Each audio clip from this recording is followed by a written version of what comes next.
जी, अगर आपकी हाउएवर की जो कंजंक्शन है, अगर दो क्लॉजेस के दरमियान आ रही है, ठीक है, जैसे she went to market, she went to the market,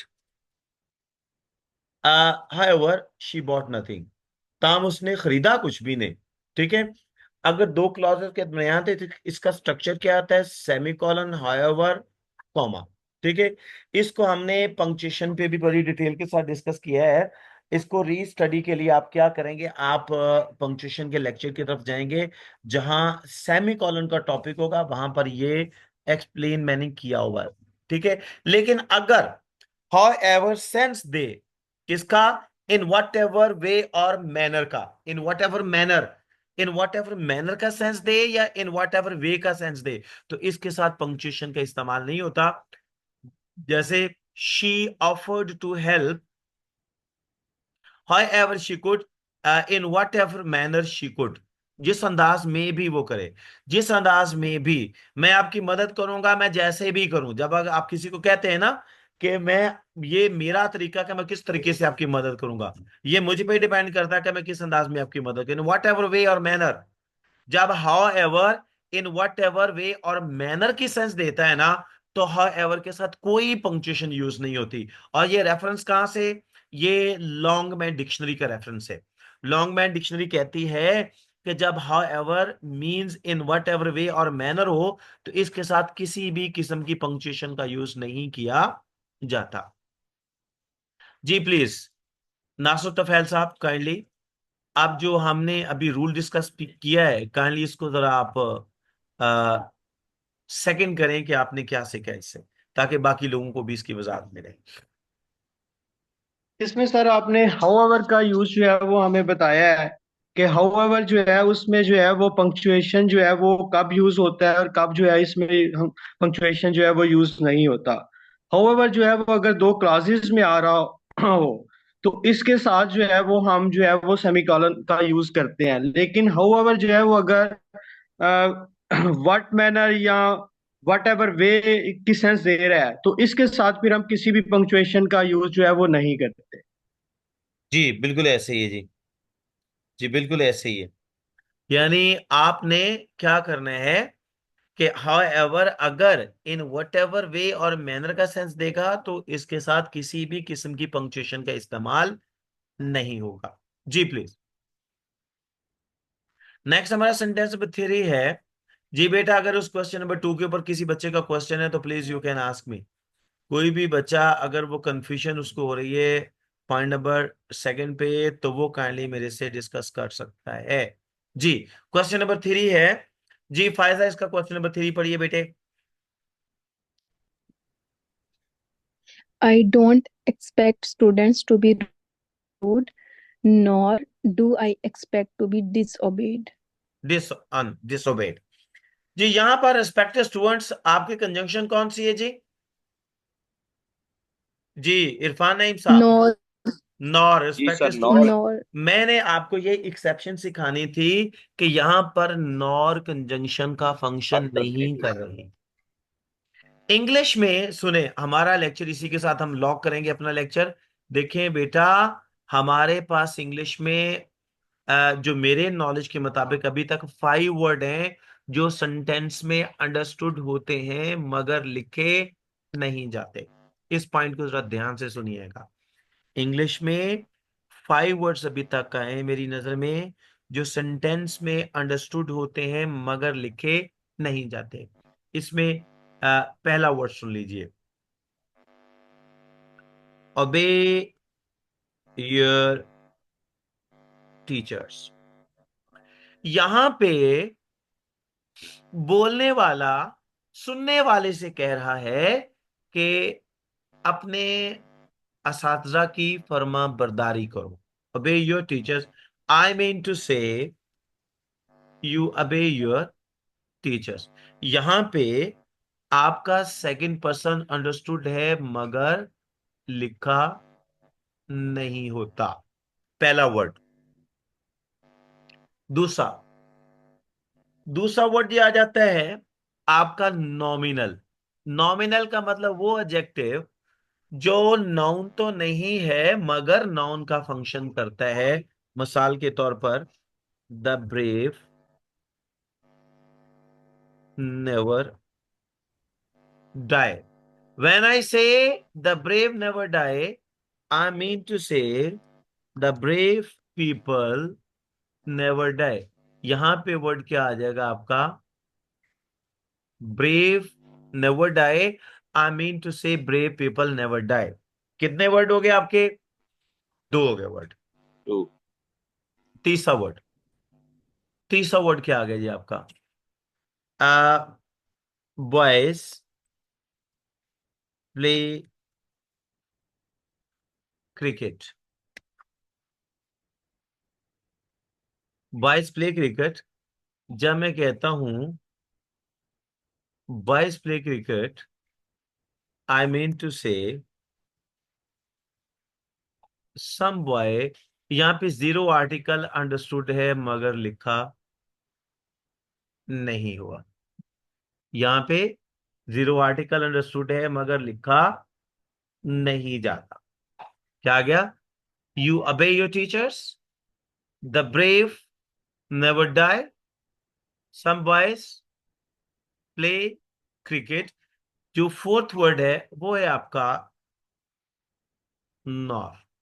nor क्या फंक्शन करता है? Sorry, and. एंड जो है वो बेसिकली फंक्शन करता है आपके कंजंक्शन का। क्या फंक्शन करता है? कंजंक्शन का। आप देखें वो कैसे। अब ये तीन सेंटेंस आपके कॉन्सेप्ट क्लियर हो गए? हाँ जी। अब चौथा सेंटेंस है I do not like football nor nor do I. जी, इसको जरा मुझे। जी जी। I do not like football nor do I like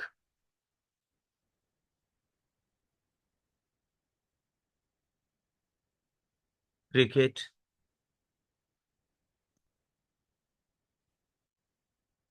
इसका मतलब ना ही मैं फुटबॉल पसंद करता हूं ना ही मैं क्रिकेट पसंद करता हूं।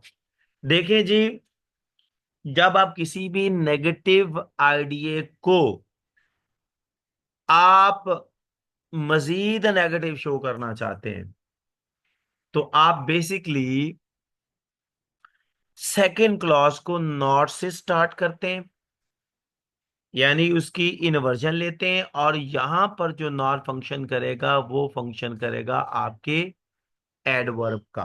आप जरा उर्दू तर्जमा करें तो उर्दू तर्जमे आप क्या कहते हैं? मैं फुटबॉल पसंद नहीं करता। और जरा इसको इरफान साहब आप बोलिए, नेक्स्ट क्या बनेगा? मैं फुटबॉल पसंद नहीं करता और ना ही मैं क्रिकेट पसंद करता हूं। इसको जरा ट्रांसलेट कीजिए आप। मैं ना ही फुटबॉल पसंद करता हूँ और ना ही और क्रिकेट आपने पसंद। वर्ड क्या बोली? और। यहां पर एंड अंडरस्टूड है मगर लिखा नहीं जाएगा। आप एडिशन कर रहे हैं ना एक स्टेटमेंट में दूसरी स्टेटमेंट की, एक स्टेटमेंट में दूसरी स्टेटमेंट की एडिशन करें। जब भी, सुनिए रिस्पेक्टेड स्टूडेंट्स, जब आपके फर्स्ट सेंटेंस में नेगेटिव आइडिया हो और दूसरे क्लॉज को आप नॉर के साथ लिखें तो वहां पर जो नॉर है वो कभी भी कंजंक्शन का फंक्शन नहीं करता, वो आपकी नेगेटिव एडवर्ब का फंक्शन करेगा। और वहां पर आपकी एंड की कंजंक्शन अंडरस्टूड होती है मगर लिखी नहीं जाती। Is it clear? मेरी बात की समझ आई?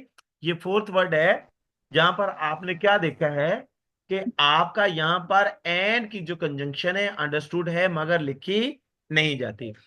एक आप क्या करते हैं, सेकंड पर्सन यू को नहीं लिखते, जीरो आर्टिकल को नहीं लिखते, नॉमिनल में वर्ड पीपल को नहीं लिखते, और फिफ्थ वर्ड क्या है आपका? आप बेसिकली यहां पर एंड की कंजंक्शन को नहीं लिखते बेसिकली। ये फोर्थ वर्ड। जी। आप इसमें होता कि आप जरा इसको काइंडली पढ़िएगा, इसकी कमेंट्री पे आएगा, ऑटोमेटिकली ये कॉन्सेप्ट आपका क्लियर हो जाएगा। पढ़िए sir. The coordinating conjunction nor expression the contrast between two statements is used to present an additional negative idea when a negative idea has already been stated. जी, जी जब sir. Basically already जो आपका coordinated conjunction coordinated conjunction slash adverb आप लिख लें,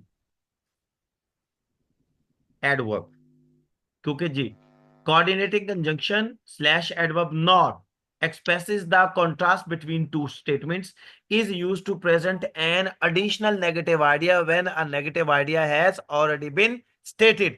जब sentence में already आप negative idea दे देते हैं तो नॉर को आप क्या करते हैं, एक नया नेगेटिव आइडिया कन्वे करने के लिए आप इसको यूज करते हैं। जब आपका नॉर सेकंड क्लास के शुरू में जब नॉर प्लेस होगा तो वहां पर नॉर जो है वो कभी भी कंजंक्शन का फंक्शन नहीं करता, वो आपके एडवर्ब का फंक्शन करता है। और उसके बाद आपका additive conjunction, cumulative conjunction and is understood but is not written, वहां पे आपका जो एंड है एज ए कंजंक्शन वहां पे प्लेस्ड, वहां पे अंडरस्टूड होता है मगर लिखा नहीं जाता। जैसे she hasn't been to Paris nor has she travel to Rome. आप देखें जब भी आप इसको तर्जमा करेंगे ना, आप हमेशा इसका और में तर्जमा करेंगे। नहीं अदरा नासर तोफैल साहब, आप जरा सेंटेंस नंबर सेकंड का ट्रांसलेट कीजिए, ऑटोमेटिकली आप वर्ड क्या बोलेंगे, यहां पर एंड की वर्ड आपके मुंह पे आ जाएगी। जी बोलिए जरा इसको। जी sir. She hasn't been to Paris, एक वो मिनट कभी सर, भी एक पेरिस में मिनट। नहीं रही। ठीक सर, सॉरी मेरी screen sir. She has not been to Paris nor has she travel to Rome. वो मतलब कभी भी पेरिस में नहीं रही और ना ही उसने और कभी रोम का सफर किया। और ऑटोमेटिकली वर्ड कौन सी आप डिस्क्राइब करते हैं, और की वर्ड यूज और करते हैं। और का जी मतलब सर। क्या होता है, एंड। यहां पे वर्ड आपका एंड अंडरस्टूड है मगर लिखा नहीं जाता। नहीं गया। Is it clear? अब इसकी बी के जी सर। जी बेटा, अगर किसी का क्वेश्चन है या किसी को भी कंफ्यूज करा ये सेंटेंस, वो मुझसे पूछ सकता है। Please if you have any problem you can ask me. Is it? जी नेक्स्ट पढ़िए इसको, बी कैटेगरी को पढ़िए जरा इसकी। वजीहा। जी सर। जी वजीहा। The जी sir. The alternative conjunctions either dash or and neither dash nor express a choice between two alternatives. हमारे पास यहाँ पे जो दो अल्टरनेटिव कंजंक्शंस हैं, इधर और का एक कॉम्बिनेशन है और दूसरा नीदर और नॉर का है। ये हमारे पास चॉइस के लिए आते हैं। तो एग्जांपल पढ़ दूं सर? जी नोट में क्या, अच्छा यहाँ पर जो इधर और नीदर के साथ बनने वाली क्लॉजेज है ना, ये दोनों ही सिंपल क्लॉजेज हैं, ये दोनों ही सिंपल क्लॉजेज हैं। अगर मैं कहता हूं you will come to me, ये देखें,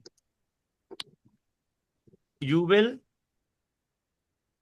कम टू मी और आई विल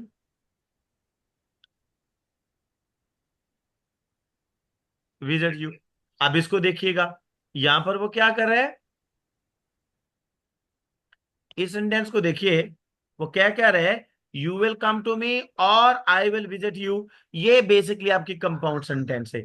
इधर और नीदर नॉर के साथ बेशक वो आपकी ऑल्टरनेटिव कंजंक्शन है, लेकिन यहां पर वो आपकी कंपाउंड सेंटेंस नहीं बना रही, क्योंकि वो एक ही आइडिया कन्वे कर रहा है। ऑल्टरनेट बता रहे हैं ना, बेसिकली ऑल्टरनेटिव कंजंक्शन है ना, इधर शी और हर पेरेंट्स। तो बेसिकली देखें, subject are responsible for this, ये वाली क्लॉज जो है बेशक ये ऑल्टरनेटिव कंजंक्शन के साथ आ रही है, लेकिन ये आपकी सिंपल क्लॉज है। ये वाली जो सेंटेंस बेशक आपकी ऑल्टरनेटिव कंजंक्शन के साथ आ रही है, लेकिन सिंपल सेंटेंस है। हाँ, सेंटर में जो आने वाली क्लॉज जो है, इसमें दोनों ही इंडिपेंडेंट क्लॉजेज है, ये आपकी कंपाउंड सेंटेंस है। Is it clear? जी आप इसके नोट पढ़ दीजिए गुड़िया। जी sir. When nor is used to join two independent clauses, negative inversion must be used in the second clause. हाँ जी, इसका क्या मतलब है, इसको उर्दू में भी जब बयान कर हमारे दीजिए। पास जी सर, जब हमारे पास नॉर जो है वो दो इंडिपेंडेंट क्लॉजेस को ज्वाइन करने के लिए इस्तेमाल हो रहा होगा, तो नेगेटिव इन्वर्जन जो है वो सेकंड क्लॉज में नॉर इस्तेमाल होगा और फर्स्ट में नॉर नहीं इस्तेमाल होगा। I have never seen that movie nor do I want to see it. मैंने ना ही तो पहले ये मूवी देखी है और ना ही मैं इसे देखना चाहूंगी। जी। अब बेटे इसमें रूल आपका क्या रहा है कि जब नॉर किसी ऑलरेडी नेगेटिव आइडिया को उसको मजीद नेगेटिव कन्वे करना चाह रहा है तो वो बेसिकली इन्वर्जन होती है। और नॉर जो होता है वो हमेशा सेकंड क्लॉज में यूज होता है। और नॉर वाली क्लॉज कभी भी सेंटेंस के शुरू में नहीं लिखी जाती, जब खास तौर पर वो इन्वर्जन के साथ डिस्क्राइब किया जाता है। जी please, if you have any question you can ask me please. जी बेटा, अगर किसी का क्वेश्चन है तो मुझसे पूछ सकते हैं। सर एक सर सर एक क्वेश्चन है, वो स्लाइड जो अभी आपने आगे पीछे कर दिया है, लास्ट स्लाइड कीजिएगा।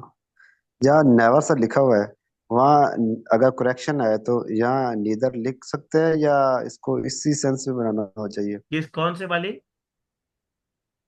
ये I have never seen that movie I have nor never do I seen want that to see movie it. Nor do I जी जी।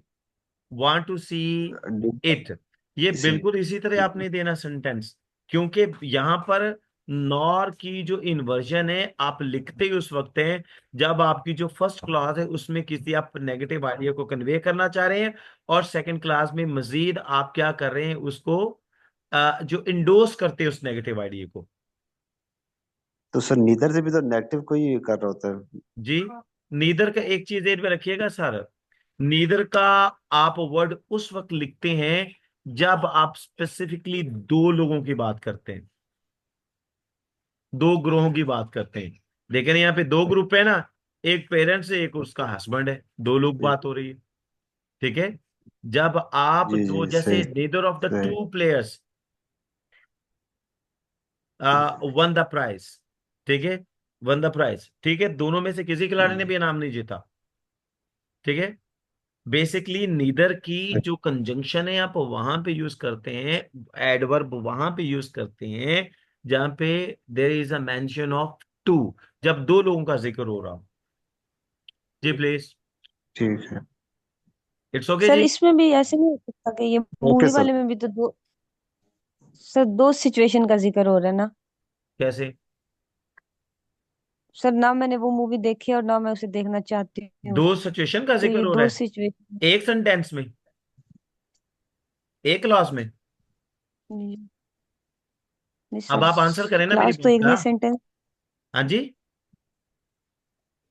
नहीं सर, सेंटेंस एक है, क्लास तो एक नहीं है। तो क्लॉज एक नहीं है ना, तो मैं सिंगल क्लॉज की बात कर रहा हूँ ना। ये आपकी कौन सी है? ये एक ही क्लॉज बनती, सिंपल सेंटेंस है ये आपकी। ये अभी तो मैं इसको जी सर एक्सप्लेन ठीक करके आया, लेकिन ये तो जी क्या सर है, ठीक है। ये बेसिकली दो डिफरेंट सेंटेंसेस है। ये ये कंपाउंड सेंटेंस बना रही। जी, ठीक है सर। क्लियर हुआ? मैमूना, आपको ये कॉन्सेप्ट जी क्लियर सर हुआ? क्लियर, जी सर क्लियर है, थैंक यू सो मच। जी प्लीज, ये ग्रुप में ये लेक्चर शेयर हो जाएगा, काइंडली इसको देख लीजिएगा। So thank you very much, इंशाल्लाह सी यू टुमारो।